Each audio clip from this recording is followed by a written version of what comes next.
Hello नमस्कार। आज है कार्तिक मास शुक्ल पक्ष। आज मैं आप सबको देवउठान एकादशी की कथा सुनाने जा रही हूँ। विष्णु भगवान इस दिन 4 माह के बाद अपनी निद्रा से जागते हैं। ऐसा कहा जाता है कि कार्तिक शुक्ल पक्ष की एकादशी को देवउठान एकादशी अथवा देवोत्थान एकादशी कहा जाता है। इस दिन भगवान विष्णु 4 माह के बाद अपनी निद्रा से जागते हैं और इसी दिन को प्रबोधनी एकादशी भी कहा जाता है। इसी पावन दिन चौमासे का दिन पूरा हो जाता है और शादी विवाह आदि शुभ कार्य इसी दिन से शुरू हो जाता है। इसी दिन माँ तुलसी जी की विष्णु भगवान के शालिग्राम रूप के साथ विवाह कराया जाता है। जिनको पुत्री नहीं होती वो तुलसी विवाह कराकर कन्यादान का फल प्राप्त करते हैं। तो आज मैं आपको देवउठान एकादशी की कथा सुनाऊंगी। तो मैं शुरू करती हूँ देवउठान एकादशी की कथा। प्राचीन समय में एक राजा था। उसके राज्य में प्रजा बहुत खुश रहती थी। एकादशी के दिन कोई अन्न ग्रहण नहीं करता था, ना ही कोई अन्न बेचता था। सभी लोग फलाहार करते थे। एक बार भगवान श्री हरि श्री विष्णु राजा की परीक्षा लेनी चाहिए, तो इस तहत श्री हरि ने एक लड़की का रूप ले लिया और रास्ते पे बैठ गए। जब राजा उधर से चला तो उसने उस सुंदरी को देखकर चकित रह गए और राजा ने पूछा कि हे सुंदरी, तुम यहाँ क्यों अकेली बैठी हो? तो सुंदरी बने श्री हरि ने कहा कि मैं बेसहारा हूँ। इस जगह, इस देश में मेरा कोई जान पहचान का नहीं है। मैं किससे सहायता मांगूं? राजा उसके मुख पर मोहित हो गए थे। उन्होंने कहा, तुम मेरे साथ महल चलो। तो सुंदरी ने कहा, मैं चलूंगी, पर तुम्हें राज्य का सारा भार मुझे देना होगा। मैं जो कहूंगी वही करना होगा। मैं जो बनाऊंगी खाना वही खाना होगा। राजा उसके रूप पर पहले ही मोहित थे, इसलिए उन्होंने उस सुंदरी की सारी बातों को स्वीकार कर ली। अगले ही दिन एकादशी था। उसने राज्य में भोजन बनवाने का आदेश दिया। मांसाहारी भोजन बनाकर राजा के सामने परोसी और खाने के लिए कहा। पर राजा ने कहा, आज देवउठान एकादशी है, आज मैं सिर्फ फलाहार करूंगा। सुंदरी ने अपनी शर्त याद दिलाई और कहा कि खाओ, नहीं तो मैं तुम्हारे बड़े लड़के का सिर कटवा दूंगी। राजा सोच में पड़ गया और अपनी स्थिति बड़ी रानी को कहा।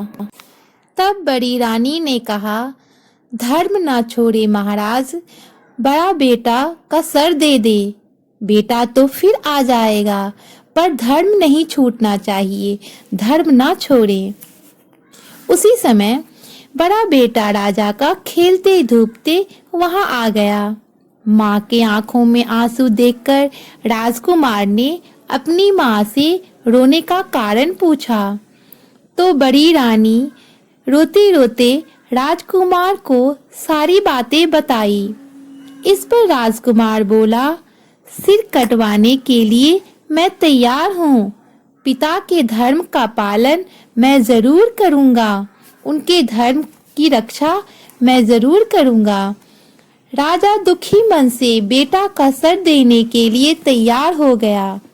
तब रानी के रूप में श्री विष्णु जो बने थे वो प्रकट हुए, असली रूप में आए और राजा को सारी बातें बताई और कहा कि हे राजन, तुम इस कठिन परीक्षा में सफल हुए। विष्णु भगवान ने राजा से वर मांगने के लिए कहा।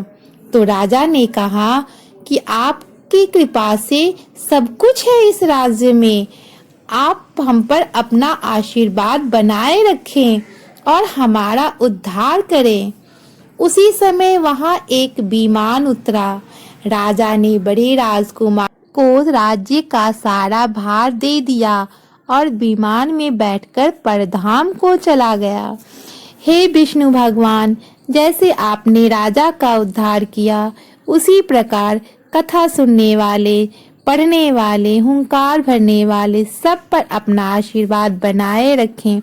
इस प्रकार देवोत्थान एकादशी की कथा मैं यहीं संपन्न करती हूँ।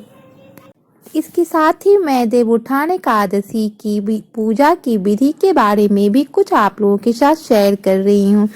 तो इस दिन सवेरे उठ के और नहा के स्वच्छ कपड़े पहन के पूजा पाठ करके उसके बाद रंगोली बनाते हैं, हम लोग अर्पण बनाते हैं। और ये देखिए, मैंने कुछ गांव के बनाए हुए इस बार के क्लिप दिखा रही हूँ आपको। तो इसमें सारे किचन के सामान, खेतों में यूज होने वाले सामान, हल, हंसुली होता है घास काटने वाला, ये सब देखिए मैंने भी बनाया है अपने जगह के अनुसार, अपने स्पेस के अनुसार। तो इसमें वो हर सामान बनाया जाता है जो हम यूज करते हैं, चाहे किचन में चाहे खेत खलिहानों में।